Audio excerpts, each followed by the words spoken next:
Hey guys, what's up? This is Disgruntled, Neil, the other guy that owns the channel, and today we're going to be playing Advance Wars 2, Black Hole Rising. I'm just going to go ahead and wait for the intro to complete. I changed the color schemes of my characters, so they're going to look different. Alrighty. Okay.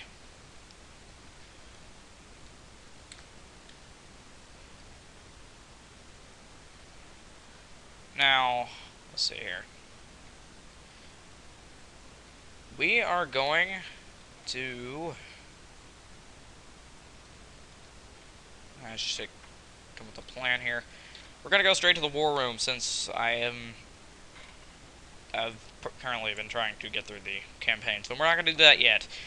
But I'm going to go ahead, and in case you haven't played the game before, I'm going to show you how to play it. Alrighty. I'm going to be playing as Max, the enemy is going to be Andy. Let's go. Alrighty.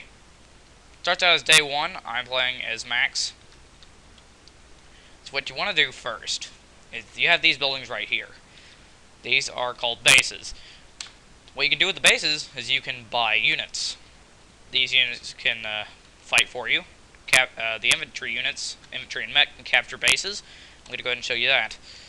Let's get a couple here. Infantry units are good against other infantry units, although not very good against anything else. But they can also move rather quickly, kind of far. So they're pretty much only good for capturing buildings.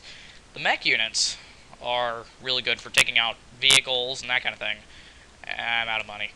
So, really the only thing I can do now is end my turn. You just gotta press A on an empty piece of land and select end. We're gonna go ahead and wait for the enemy to do whatever the heck they're doing. Huh. All infantry. Alright, this is where you really start playing. I'm gonna go ahead and save money for later. And I'm going to command this infantry unit right here to take a building. What you do with this is you select a unit, specifically an infantry unit, and you move it on top of a building. We'll give you a command, capture. Press A, and you'll begin to capture. How fast you capture depends on how much health your unit has at the moment.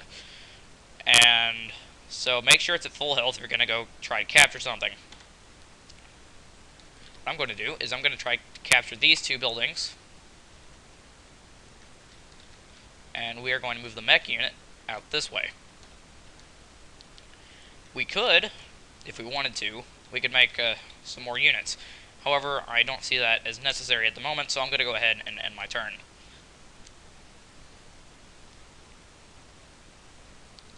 As you can see, the enemies can also capture buildings.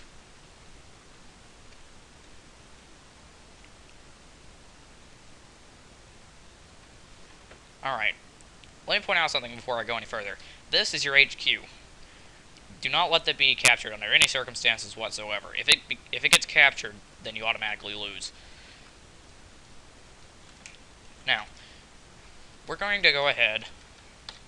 Oh, by the way, you also want to capture the enemy's HQ if you want. That's pretty much the only way to win in this particular scenario, since you don't have a set amount of units. Alright, so what we're going to do is we're going to, once again, select the unit, and select the building again, and capture it. Now it's ours. Provides resources. We're going to do the same with this unit. Select it, select the building, capture. And we have another. Now with this money, we can buy stuff, and right now, this time we're going to buy a tank. Tank's good for up close and personal combat. It's good for taking out pretty much any unit, except for medium tanks and neo tanks, but I'll get to that later. Let's go ahead and move this guy over here, since he's close enough to a building and capture it. We're going to go ahead and get another infantry unit. Those are always nice to have. And we're going to end our turn.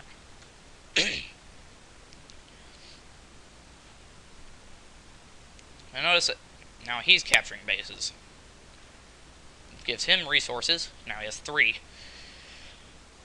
This is not good for us. Alright. What I'm going to do is I'm going to move a tank this way. Since he doesn't have anything that can really effectively combat a tank, it's pretty much safe at the moment. I'm going to go ahead and capture this. Probably a good idea to move this guy over here. Capture. And we're going to go ahead and move our infantry units out. See if we can flank them.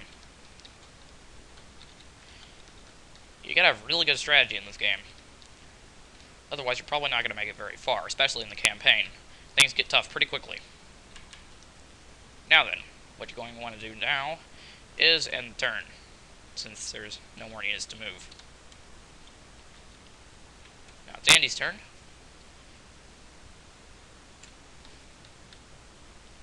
By the way, I forgot to mention something. If your units are on a captured base or anything like that, they'll automatically be resupplied. And I'm going to go ahead and explain that as well. Every single unit in the game has a particular amount of health and fuel. Let's take a look at this guy. Everybody pretty much starts out with 10 health. Everybody has 10 health. And these, okay, infantry units carry rations. When the rations run out, they won't be able to move. Basically, if your fuel runs out for any particular unit, it won't be able to move. That's really bad.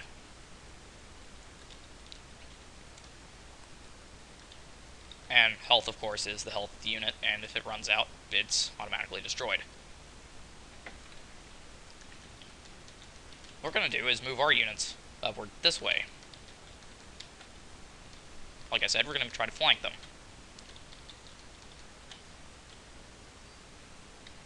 Let's see, how much do I have? Enough for another tank, but we're going to save that stuff for later. Right. Also, if you hold B on a unit, you can see what their range is. How far they can attack. And stuff. How far they can move and attack. That's combined. Now, we're going to do our first attack phase. First, we're going to move the tank into the forest, giving it cover. Give it more defense. What we're going to do is attack this infantry unit on the other team. See this damage percentage over there? It says 81%. That means how much out of the 10 health is going to take. So, basically, what it's saying is that after you attack him, he's only going to have 2 health left. So let's go ahead and go through with it. This is the attack phase. As you can see, not a whole lot of damage taken by the tank, a whole lot of damage taken by the infantry unit. And once again, we're going to end the turn without creating any other units, because we're wanting to save money up for a medium tank. We'll have that next turn. As you can see, he's taken more bases. We'll be able to take those back later. The city gives you a whole lot of defense, meaning it's probably, even though they attack first, usually the one that attacks first does more damage, they won't be able to take too much health from you. Now my advice is to move the tank down here and get rid of this unit before he does any further damage. Since it did enough damage to kill it, it destroyed the unit, and it's gone. You're not going to see it again. Now, did you see there? Let me rewind for a second. Did you see that? It went from 10 to 4. Because, since it's not at 10 health anymore, since the infantry unit is not at 10 health anymore, it can only take down as much as its health is. So, it only took down 6 points. Now let's move these units up here and continue with the flanking strategy.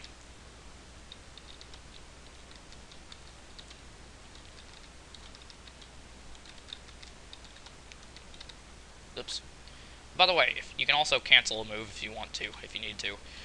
Very useful.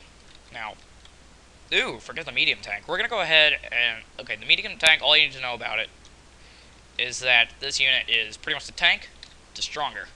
The Neo tank is something you get in the campaign, somewhat late into it. Now that I have the Neo tank out, this thing is almost indestructible, quite frankly. It's very hard to take it out. Now, since we cannot do anything else, we're going to go ahead and end the turn. Oh, shit. Almost out of time here. We're going to go ahead and continue later. As soon as these guys finish making their moves, we're going to go ahead and, if we have to... Oh, no, they destroyed our unit. That means that we're no longer taking the point. We're going to have to stop for now. One second, let me fast forward. Okay. Uh-oh, he's got artillery. We'll explain the rest later. Alright, I'll see you again in part 2. This has been Disgruntled. Goodbye.